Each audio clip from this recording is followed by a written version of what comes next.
Welcome to today's Business Report. I'm Denise Williams, bringing you the developments shaping markets, capital access, and business decision-making across Jamaica and the region. Let's get into the stories that matter. Cynthia Templer, Permanent Secretary in the Ministry of Industry and Commerce, is urging micro, small, and medium-sized enterprises, MSMEs, to formalize their businesses to take advantage of new growth opportunities. Mrs. Templar said businesses must be formally registered and tax compliant to qualify for government contracts and access to other financing opportunities. She noted that under the government's procurement policy, 20% of public sector contracts will be reserved from MSMEs, but only businesses that are formalized and tax compliant will be eligible. Mrs. Templar also said entrepreneurs hoping to raise between $50 million and $100 million through the recently launched micro market of the Jamaica Stock Exchange will also have to meet those requirements. Her comments came during the Small Business Association of Jamaica's Growth and Resilience Conference at the Jamaica Pegasus Hotel. Chief Executive Officer of Jamaica Life Learners, Trudy Lee Panton, has also encouraged small business operators to formalize their businesses and become members of the Small Business Association of Jamaica.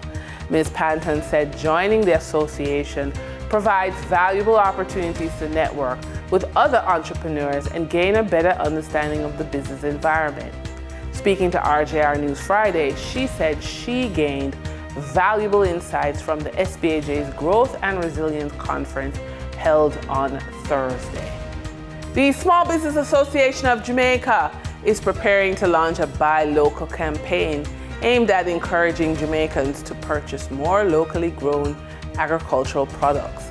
Dr. Norman Grant, Managing Director of the Mavis Bank Coffee Factory and the SBAJ's first Vice President with responsibility for agriculture, says the initiative is intended to reduce the country's dependence on imported food and help curb the outflow of foreign exchange.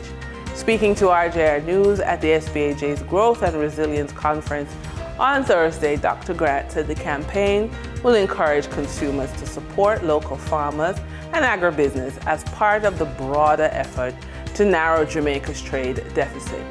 Dr. Grant said increasing demand for locally produced agricultural goods will not only strengthen the sector but also help retain more foreign exchange within the Jamaican economy. He added that the SBAJ's initiative will complement the Buy Jamaican campaign recently relaunched by the Jamaica Manufacturers and Exporters Association.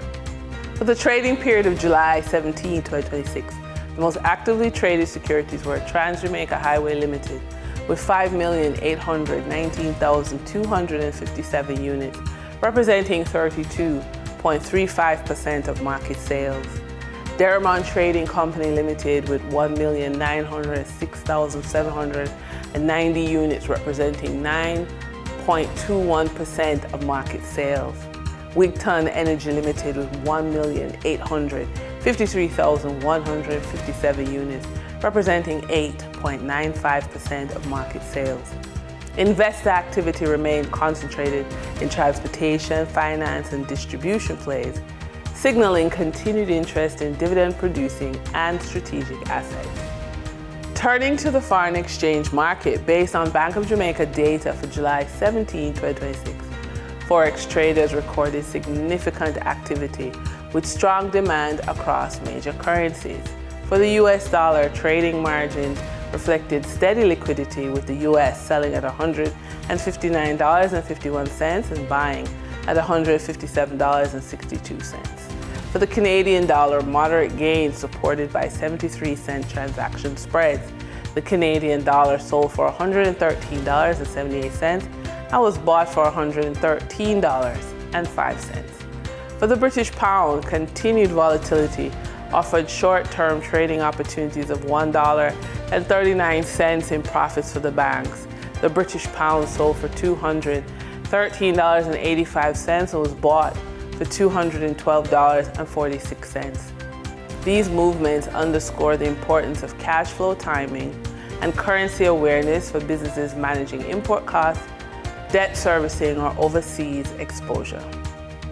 For our credit report tip of the day, your next real estate investment may depend on more than your down payment. It may depend on your credit report. Lenders use your credit report to assess how you manage debt, which influences loan approvals, borrowing limits, and interest rates. A strong credit profile can lower borrowing costs and make it easier to finance future properties, while missed payments or high credit utilization can slow your expansion.